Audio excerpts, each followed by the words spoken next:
let's take a look at then the universal pre-K that has been an important component in New York City schools and a push by the governor.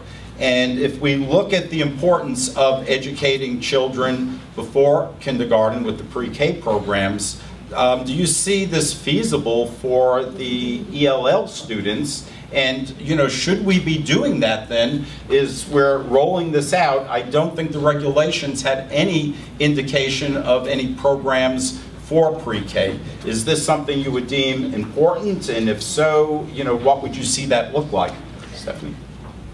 It's not mentioned, you know, in the regulations specifically, but ideally, when we look at the kids that are coming to us in kindergarten and we talk about their school readiness, as a whole, our ESL community do not come in with the skills that our other students do. Depending on where they come from, what culture they come from, whether or not they have really considered pre-K to be an important part of their education. So I really do feel like, would that be optimal? Yes.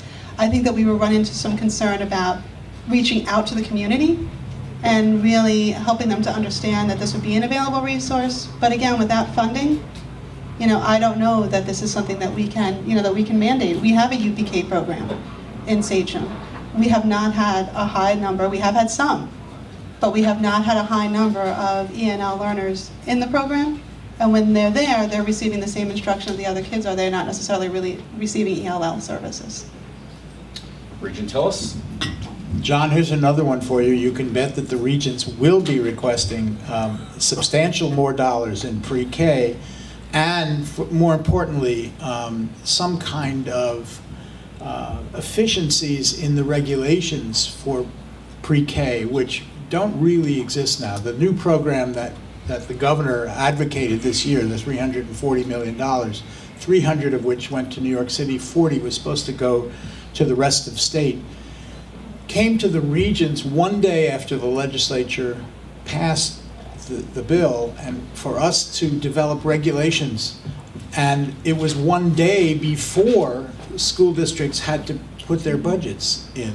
So there was no way that our districts could really take advantage of it unless they were already basically into it. There are some real problems with pre-K regulations now. There's not enough flexibility for many of our school districts on Long Island. We turned back money on Long Island because transportation is not included in that pre-K. So Regent Talon has been working on a task force of our state aid committee who will be recommending to the governor and to the legislature perhaps a way of making sure that the pre-K is more efficiently delivered and that our districts can take advantage of.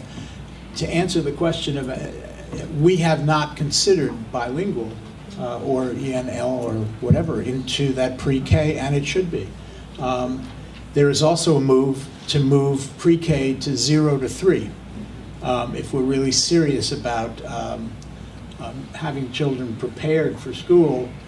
The biggest learning years are 0 to 3. That hasn't come up yet, and that will be a different bill for the legislature. And Senator Flanagan. Oh boy. Yeah, I'm going to be extraordinarily practical. I could be utopian and talk about all the things that I think are wonderful, but there is a finite amount of resources, whether it's at the federal level, the state, the county, the town, or the village. And ultimately, it's all the same taxpayer that we're going to. Property tax cap or not. Just quickly on the property tax cap, Massachusetts has been one of the highest performing states in the country for an extended period of time with the tax cap for over 30 years. And one of the primary reasons they have been successful is that they have properly funded public education. And in the state of New York, a lot of the concerns relative to the tax cap could be significantly reduced if we properly funded education to all districts, not just high needs and low needs. Having said that, in pre-K, here we're talking about fundamental sweeping changes in ELL, ESL, now ENL. It's overlap with students with IEPs and special needs and certain disabilities. We don't even know how it's going to work yet. You know, I looked at this. There are changes that are coming soon. The bulk of the changes are coming after 15, 16. So we don't even know what the ultimate effect of this is going to be right now. Correspondingly, we don't know what's going on with pre-K. And we can talk about it every way. Hey, pre-K, that's awesome. And whether it's 3 to 5 or 0 to 3, I'm not doubting for a moment the value of doing that. And having sat on the Governor's Education Reform Commission, one of 25 members, one of the very, very, very consistent themes was, if children are not properly reading at grade level by 3rd grade, their chances for success exponentially decrease. By 3rd grade. Now, all of you are educators, you know that. But a lot of people don't pay attention to that. So on the pre-K side, there is a lot of debate and discussion about $300 million for the city, $40 million for the rest of the state. In reality, the districts that we represent, they didn't want pre-K. Everybody came to us about GEA. GEA was the single biggest factor that was out there, and it still is. And I'm going to tell you right now, I'm going to continue to advocate for the reduction and the elimination of GEA before I'm going to speak a word about pre-K. Now, here's why I say that. One of the things that we do not do well as a state, I have said this many times, I believe we are far more focused on inputs than we are on outcomes. I would rather give school districts more money in the category of general operating aid as opposed to categorical programs, because I'd rather hold you accountable on the back end instead of tying your hands on the front end.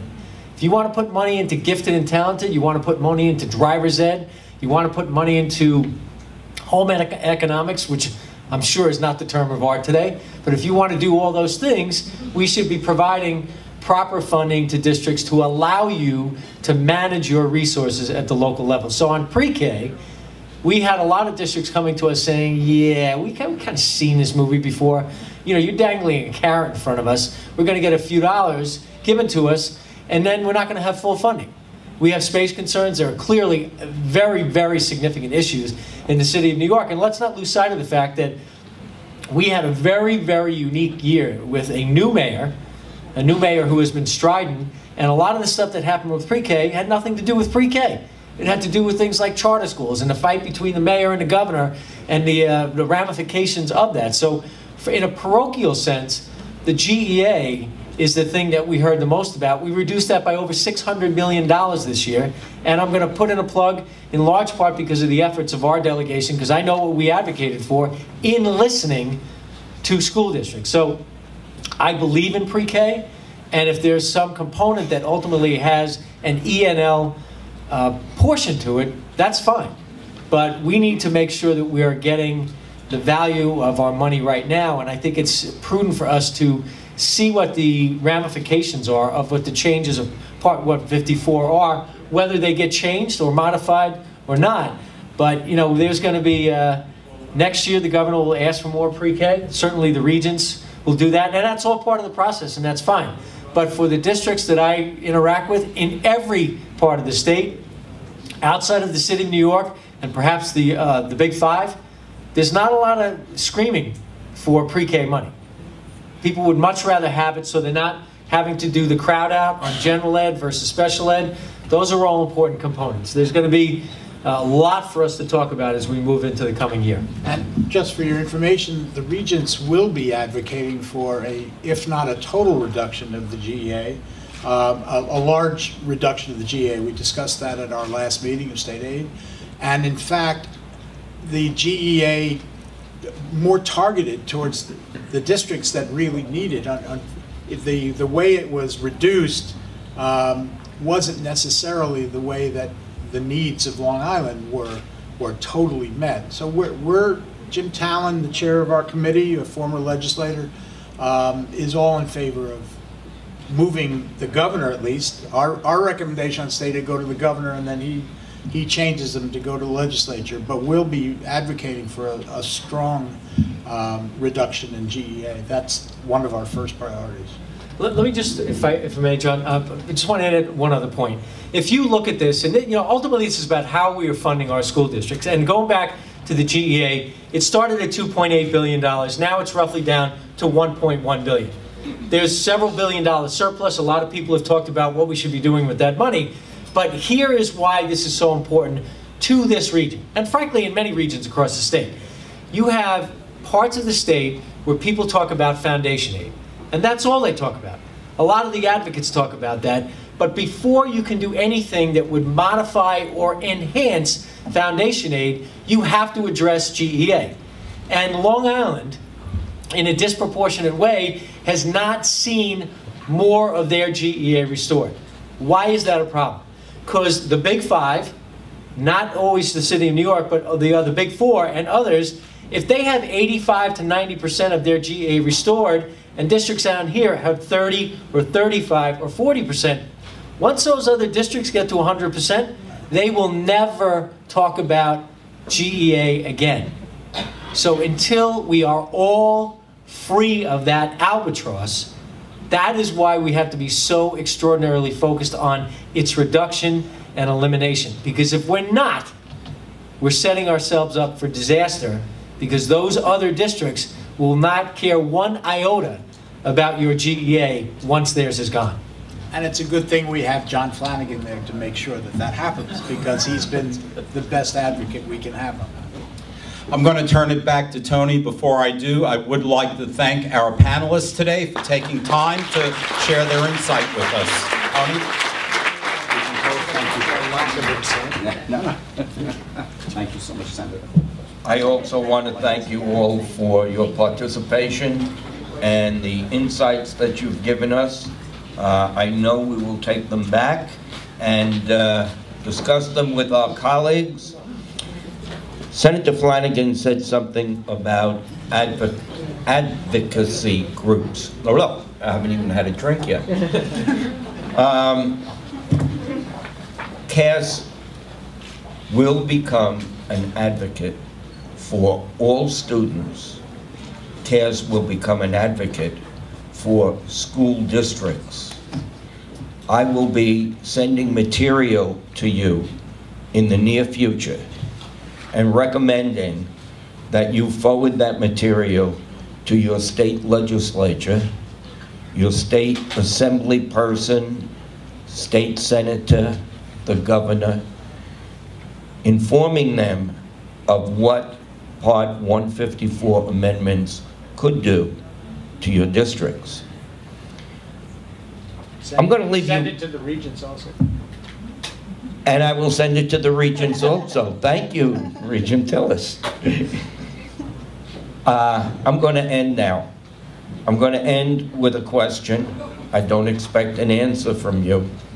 Well, I do expect whoever is here, and it implies for them, but I grew up in a bilingual home. I have one question. We have 30 school districts or more represented here. Please raise your hand if your school district offers English as a second language to adults. Very good. That's much more than I thought. But I think every school district should do that, because we are educating children, and it's difficult for them to go home and transfer what they learn in school when they're with their parents after school. And I tell you that from experience. So I want to thank all of you very much for what you've said and how you've said it, and this has been a great panel. Thank you.